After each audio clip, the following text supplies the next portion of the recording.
Oli! Avui vinc a compartir-vos 3 coses que m'hauria agradat que algú em digués quan era una jove LGTBIAQ+, que encara s'estava descobrint una miqueta.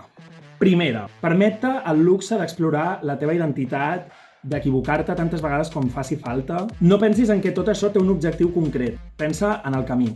Passa-t'ho bé. En lo queer no hi ha manual d'instruccions perquè no és la norma. I això pot fer una mica de por, però alhora és alliberador. 2. Busca la teva tribu, la gent amb la que puguis ser tu mateixi. Moltes vegades, precisament perquè lo queer no és la norma i no té tanta visibilitat, pensem que som els únics que estem passant pel que estem passant en aquell moment.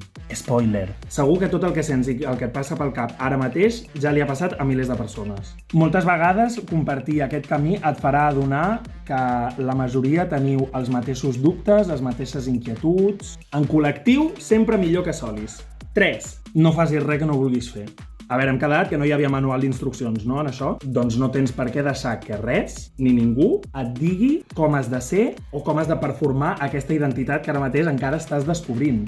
Que l'etiqueta que triïs no et serveixi per tancar-te en una nova capsa. Sobretot, no tens l'obligació de sortir de l'armari si encara no et sents preparada.